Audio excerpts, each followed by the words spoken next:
Hi friends. आज हमें दादाजी ने अपने घर पर बुलाया है। अरे आरव, क्या तुम जानते हो कि दादाजी ने हमें क्यों बुलाया है? अरे दोस्तों, इतना सोच विचार मत करो। अगर हम दादाजी के पास जाएंगे तो हमें पता लग जाएगा कि उन्होंने हमें किस प्रयोजन से बुलाया है। चलो हम दादाजी के घर चलते हैं। हाँ जोंटी, तुम्हारी बात सही है।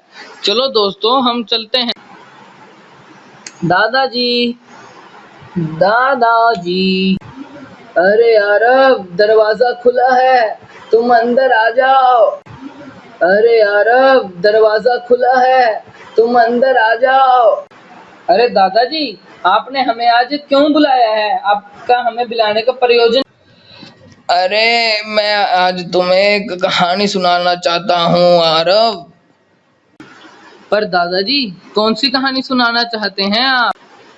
मैंने अपने दोस्त के साथ इतवार को उनके सत्संग में एक कहानी सुनी थी जो मैं तुम्हें सुनाना चाहता हूँ, जिसमें इस समय के सद्गुरु माता सुदीक्षा जी सुनो मेरे महाराज बच्चों, का भी जरा जिक्र और किया करीब गया आओ। था।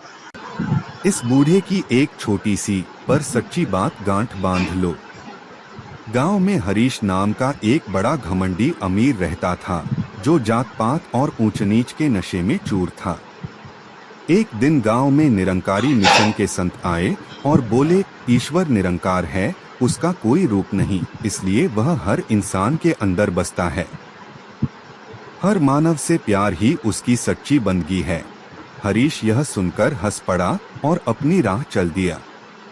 कुछ दिन बाद हरीश एक पहाड़ी रास्ते पर बाढ़ में फंस गया।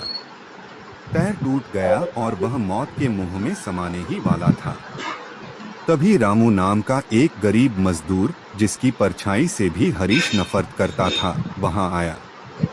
उसने अपनी जान दांव पर लगाकर हरीश को बाढ़ से निकाला और अपनी कुटिया में लाकर उसकी जान बचाई। जब हरीश को होश आया तो उसने चौंक कर पूछा, तुमने मुझे क्यों छुआ? अपनी जात भूल गए? रामू ने हाथ जोड़कर मुस्कुराते हुए कहा, बाबूजी, मेरे सतगुरु ने मुझे ज्ञान की वो दिव्य दृष्टि दी है, जिससे मैं हर चेहरे में उसी निराकार निरंकार को देखता हूँ। बाढ़ में मुझे कोई अजनबी नहीं, बल्कि मेरे प्रभु ही संकट में दिखे। मैं अपने प्रभु को कैसे छोड़ देता? यह सुनते ही हरीश के अहंकार का पहाड़ टूट गया। उसकी आंखें खुल गईं। उसने रोते हुए रामू को गले लगा लिया। वह समझ गया कि असली बंदगी बाहरी दिखावे में नहीं, बल्कि हर इंसान में निरंकार को देखने में है। सीख, जब हम हर घट इंसान में एक ही निरंकार प्रभु को देख लेते हैं तो नफरत अपने आप मिट जाती है और सिर्फ निश्चल प्रेम बचता है। धन निरंकार।